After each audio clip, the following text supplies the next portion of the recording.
നമ്മളുടെ എല്ലാവരുടെയും ലൈഫിൽ നമുക്ക് മറക്കാനാവാത്ത കുറച്ച് ദിവസങ്ങൾ ഉണ്ടാവും അല്ലേ?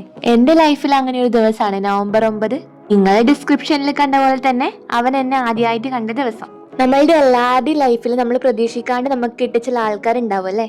അങ്ങനെ എനക്ക് കിട്ടിയ ആൾക്ക് വേണ്ടിയിട്ടാണ് ഞാൻ ഈ കുഞ്ഞിപ്പെണ്ണിനെ ഉണ്ടാക്കുന്നത്. നമ്മൾ ഒരുപാട് ഗിഫ്റ്റ്സ് അങ്ങോട്ടും ഇങ്ങോട്ടും കൊടുത്ത് സർപ്രൈസ് ചെയ്തിട്ടുണ്ടെങ്കിലും ഇത് ആദ്യമായിട്ടാണ് ഞാൻ എന്റെ കൈനെ കൊണ്ട് ഉണ്ടാക്കിയ ഒരു സാധനം കാണിച്ച് സർപ്രൈസ് ചെയ്യാൻ വേണ്ടി പോന്നെ. ഇത് ഓൾറെഡി അവൻ കണ്ടതാണേ, പക്ഷെ അവന് വേണ്ടിയിട്ടാണെന്ന് ഞാൻ പറഞ്ഞിട്ടില്ലേ. വീഡിയോ വരുമ്പോ സർപ്രൈസ് ആയിക്കോട്ടെ. സത്യത്തിൽ ഞാൻ ഉണ്ടാക്കാൻ വിചാരിച്ച സാധനം ഇതല്ല, പക്ഷെ അത് ഉണ്ടാക്കാനുള്ള സാധനങ്ങളൊന്നും എന്റെ കയ്യിൽ ഇല്ലായിരുന്നേ. അതുകൊണ്ട് ഞാൻ സിമ്പിൾ ആയിട്ട് ഇങ്ങനെ എന്തെങ്കിലും ചെയ്യാന്ന് വിചാരിച്ചു. പൂവും കയ്യിൽ പിടിച്ച് പ്രൊപ്പോസ് ചെയ്യാൻ വേണ്ടി നിൽക്കുന്ന ഒരു കുഞ്ഞിപ്പെണ്ണിനെയാണ് ഞാൻ ഉണ്ടാക്കുന്നത്. പക്ഷെ അതായനൊന്നും എനക്കറിയില്ലേ. ഫൈനൽ ലുക്കിൽ ഞാൻ അത്ര സാറ്റിസ്ഫൈഡ് ഒന്നും അല്ലെങ്കിലും വീഡിയോ കാണിച്ച് സർപ്രൈസ് ചെയ്യാന്ന് വിചാരിച്ചു. അപ്പൊ നിങ്ങൾക്ക് ഫൈനൽ ലുക്ക് ഇഷ്ടമായിട്ടുണ്ടെങ്കിൽ വീഡിയോ ഒന്ന് ലൈക്ക് ചെയ്യാൻ മറക്കല്ലേ. പിന്നെ ഇനി എന്താ ഉണ്ടാക്കണ്ടേന്ന് വെച്ചാൽ ഒന്ന് കമന്റും കൂടെ ചെയ്തേക്കണേ.